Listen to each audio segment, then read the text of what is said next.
मागील भागामध्ये आपण बघितलं, पूर्वीने समोर बघत विचारलं, ती झोपली केव्हाच? अंजू हसत म्हणाली. तानी तिच्या कुशीतच झोपलेली होती. मुकेश हसत म्हणाला, आज तिने डान्सच इतका केलाय, अजून काय होणार मग? पुढे, तुझा छान राहा लागला हा तिला. असं वाटत होतं की ती तुझीच लेक आहे, शिलाबाई हसत म्हणाल्या. तेच पूर्वीला जोरात ठसका लागला. अहो जरा हळू, मुकेश तिच्यासमोर पाण्याचा ग्लास धरत म्हणाला. पूर्वीने इकडे तिकडे बघतच त्याच्या हातातून तो ग्लास घेतला आणि खाली मान घालून पाणी पिऊ लागली. तो काळजीने बघत होता तिला. अहिल्याबाई आणि शिलाबाई एकमेकींकडे बघून हसत होत्या.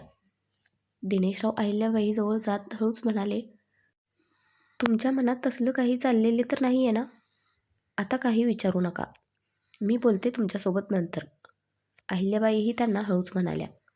इकडे रुद्रांश व अंजू पण एकमेकांना इशारा करून हसत होते. सगळ्यांच्या अशाच गप्पा चाललेल्या होत्या. जेवण झाल्यानंतर थोडा वेळ थांबून सगळेजण घरी जाण्यासाठी निघाले. सौरभ त्याची कार घेऊन पिया, मधू आणि ईशा तिघींनाही घरी सोडवण्यासाठी गेला. अंजू, शिलाबाई व अहिल्याबाई रुद्रांच्या गाडीमध्ये होत्या, तर मुकेश दुसऱ्या गाडीमध्ये पूर्वी, तानी, राहुल आणि दिनेशरावांना घेऊन घराकडे निघाला. आई, आज जेवताना तुमचं काय चाललं होतं? रुद्रांशने कार चालवता चालवता अहिल्याबाईंना विचारलं. जेवताना? नाही, कुठे काय चाललं होतं? त्या खांदे उडवत म्हणाल्या. आई, तू पण नाही सांगणार का मला? अंजूने मागे वळून शिलाबाईकडे बघत विचारलं.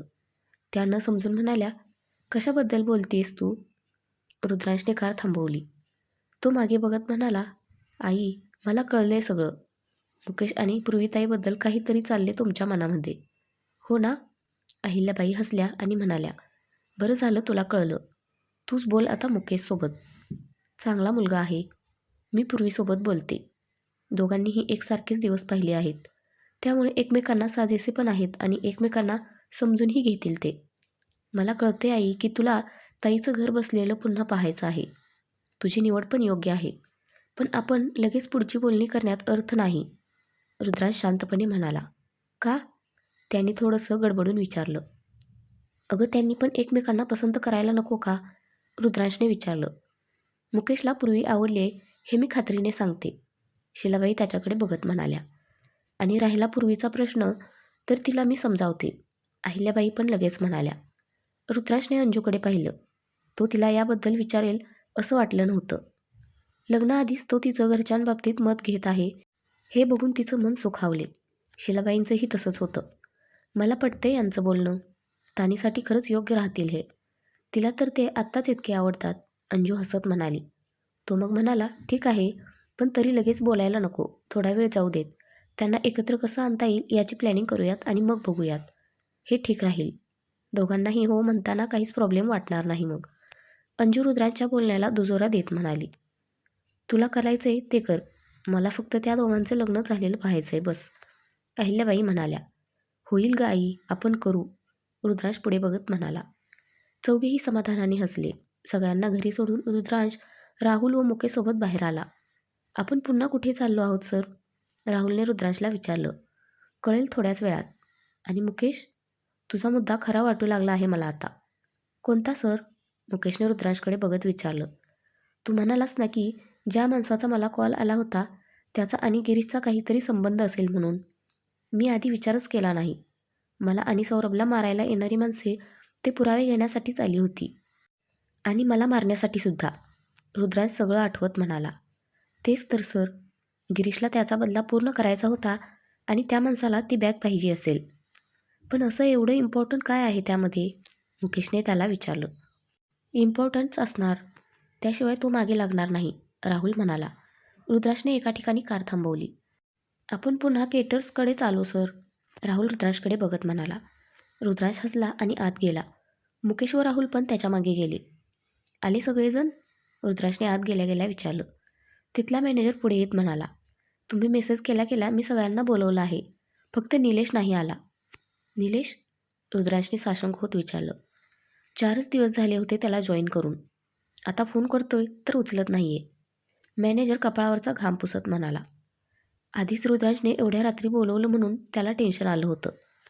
हा तोच असणार ज्याने लॉनमध्ये तो दगड आणि तार फिक्स केली होती. रुद्रांश या दोघांकडे बघत हळूच म्हणाला आणि मग तिथल्या सगळ्या माणसांकडे बघत म्हणाला, तुमच्यापैकी नाही ना कोणी तो दगड आणि तार लॉनमध्ये फिक्स करणारा? सगळ्यांनी घाबरून मान हलवल्या.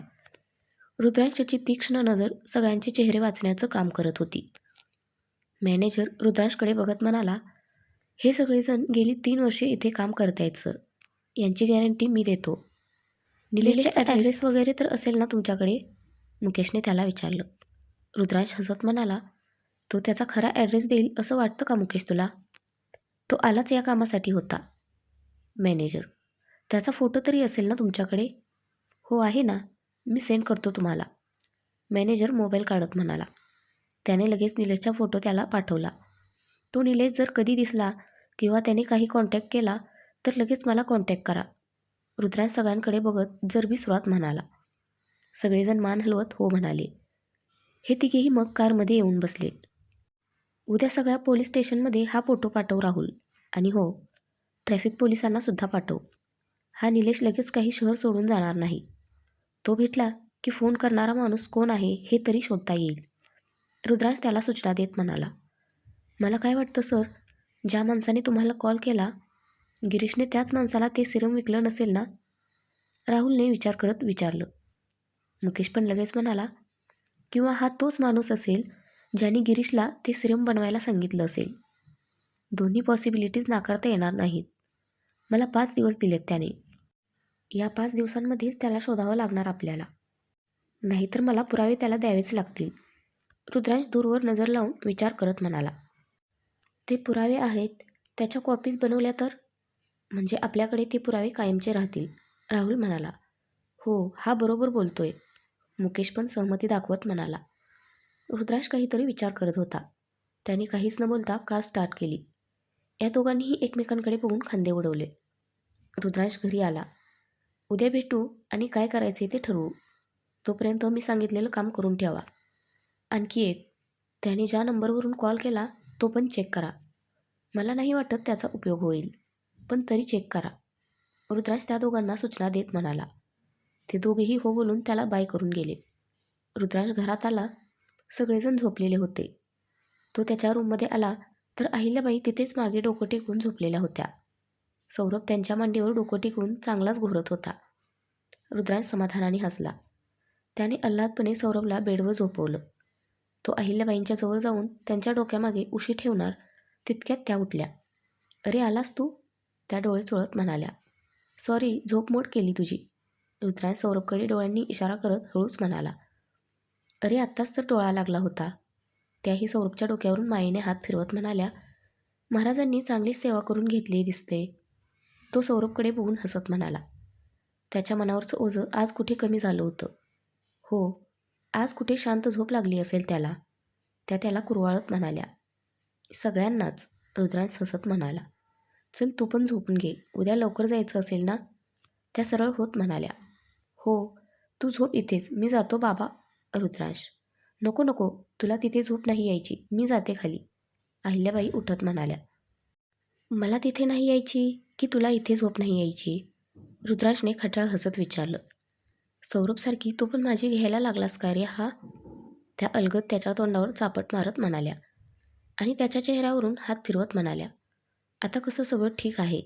माझी दोन्ही मुले माझ्याजवळ आहेत. मला अजून काही नको. रुद्रांशने त्यांचा हात पकडून त्यावर ओठ टेकवले. दोघेही समाधानाने हसले. अहिल्याबाई मग खाली गेल्या. रुद्रांशने कपडे बदलले. तो हळूच त्याच्या म्हणजे अंजूच्या रूममध्ये आला. ती आणि शिलाबाई बेडवरच झोपलेल्या होत्या. तो हळूच अंजूजवळ जात तिच्या बाजूला बसला. शांतपणे झोपली होती ती. तिच्या गोऱ्या पान चेहऱ्यावर समाधान होतं. तो तिच्या चेहऱ्याला हात लावणार तेच शिलाबाई हलल्या. रुद्रांश पटकन उठला. त्या नादात त्याच्याकडून तिथलं अलार्म क्लॉक खाली पडून आवाज आला. काय पडलं? शिलाबाईंनी लगेच उठून विचारलं. अंजूलाही जाग आली. तिने उठून लाईट लावली. कशाचा आवाज झाला? शिलाबाईंनी डोळे चोळत विचारलं. काहीतरी पडलं भाऊ. अंजू बाजूला बघत म्हणाली. तशी दचकली. खाली रुद्रांश तोंडावर बोट ठेवून बेडला खेटूनच झोपलेला होता. ती घाबरली. काय झालं? काय आहे तिकडे? असं बोलून शिलाबाई उठणार तेच अंजू पटकन त्यांना थांबवत म्हणाली, अगं आई कशाला उठतेस? घड्याळ पडले. मला वाटलं उंदीर आहे म्हणून दचकले. झोप तू, मी ठेवते. अंजूने पटकन खाली वाकून घड्याळ टेबलवर ठेवलं आणि लाईट बंद केली. रुद्रांशने सुटकेचा निश्वास सोडला. नक्की ना? बाकीचं? शिलाबाई. नाही का आई, झोप तू.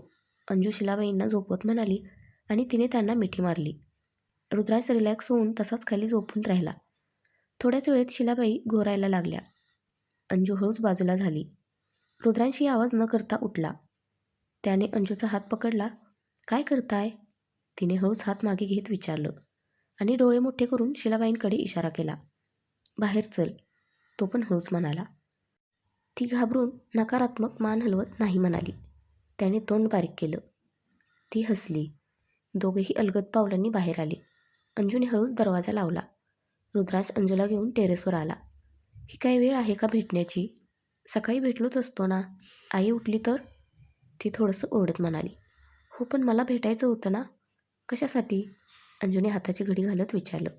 रुद्रांश गालामध्ये हसला. आता हे पण मीच सांगायचं का? तो तिच्या कमरेत हात घालून जवळ ओढत म्हणाला. ती त्याला एकदम चिकटली गेली तशी नखशिखांत शहारली. ती गडबडून मागे होणार तेच त्याने पुन्हा तिला जवळ ओढले. त्याच्या शरीराच्या उबदार स्पर्शाने तिच्या अंगभर आता गोड शिरशिरी येऊन गेली. अंजू थोडीशी मागे झाली आणि मग त्याच्या गळ्यामध्ये हात टाकून लाजत म्हणाली. दिवसेंदिवस तुमची डिमांड वाढत चालली आहे असं नाही वाटत का तुम्हाला? हो, मग वाढणारच ना. दिवसेंदिवस आता तू अजून माझ्याजवळ येत चालली आहेस ना. आपलं प्रेमही बहरतच चाललं आहे. बस थोडेच दिवस आणि मग तू कायमची माझीच होऊन जाशील. मला तर आत्तापासूनच गुंफून जायचे आहे तुझ्या प्रेमात. तो तिच्या नजरेत बघून गहिऱ्या आवाजात म्हणाला. दोघेही क्षणभर हरवले एकमेकांत. आणि जर मी तुमची होण्याआधीच? अंजू बोलता बोलता थांबली. रुद्रांशने घाबरून तिच्या तोंडावर हात ठेवलेला होता. असं अभद्र परत बोलायचं नाही, तो गंभीर होत म्हणाला. आवाजही उंचावला होता. त्याच्या नजरेतली भीती नापली तिने. तिला उगीच बोलून गेल्यासारखं वाटलं. अंजू त्याचा हात बाजूला करून त्याला बरं वाटण्यासाठी म्हणाली. अहो मी बोलत होते की मी आधीच माझा निर्णय बदलला तर? मी असं बरं होऊन देईल. बरं ते सोड, मला झोपायचं आहे, तो विषय बदलत म्हणाला. नजरेत मिश्किल भाव होते. झोपा की मग, मी कुठे थांबवलं तुम्हाला? ती त्याची नजर टाळत म्हणाली. गाल लागलेच थोडेसे लाल झाले होते. मला खुश तरी कुठे केलेस? तो तिच्या चेहऱ्यावर कुरवाळत म्हणाला. तसं तिने शहारून तिचे हात खाली घेतले. त्याच्या स्पर्शाच्या जादूतून बाहेर येऊन ती नॉर्मल होत म्हणाली. म्हणजे? तुला माहिती आहे मी काय बोलतोय ते? तो मिश्किल हसत म्हणाला. तिने त्याच्यावर नजर रोखत विचारलं. काही जबरदस्ती आहे का? तसं समज हवं तर. तो तिला जवळ ओढत बोलला. ती काही बोलण्याच्या आतच तिच्या नाजूक ओठांवर त्याचे नरम ओठ टेकले गेले. पुढच्याच सेकंदात तिच्या शरीरातून गोड लहरी वाहू लागल्या. तिने त्याच्या गळ्यात हात टाकले.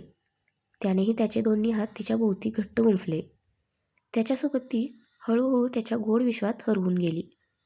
रुद्रांश रूममध्ये येऊन सौरभ जवळ गेला. तो गाढ झोपेत होता. तो हळूच बेडच्या बाजूला बसला. त्याने तिथल्या चोरकप्प्यातून त्याची ब्रीफकेस बाहेर काढली. त्यातली सगळी कागदपत्रे तो अर्धा तास चेक करत होता. या कागदपत्रांसाठी तो माणूस का मागे लागेल? गिरीशचा आणि इतर मामुली क्रिमिनल्सचा तर डेटा आहे यात. सगळ्यांना पकडले. मला वाटलेलं कोणी मोठा माणूस हाती लागेल यामुळे. पण यात तर काहीच नाही. मग त्या माणसाला ही कागदपत्रे का हवीत? रुद्रांशने स्वतःशीच बोलून पुन्हा सगळी कागदपत्रे चेक केली. मध्येच त्याला काहीतरी क्लिक झालं. तो बॅग म्हणाला होता. कागदपत्रांचं तर नाव पण काढलं नाही त्याने. लास्ट टाईम हमला नक्की गिरीशने करवला असणार. त्याच्या विरोधातले पुरावे मिळवण्यासाठी. आणि हा माणूस फक्त बॅग मागतोय. म्हणजे त्याला आता संशय आला.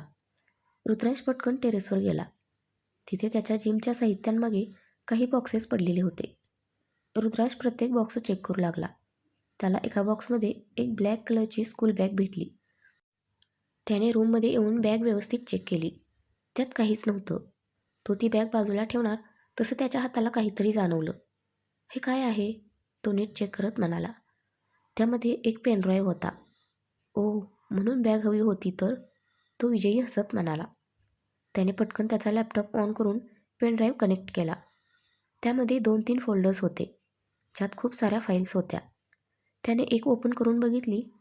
तो आता जसा जसा वाचत होता तसा तसा हादरत चालला होता. त्याने पटपट बाकीच्या फाईल्स पण ओपन करून बघितल्या.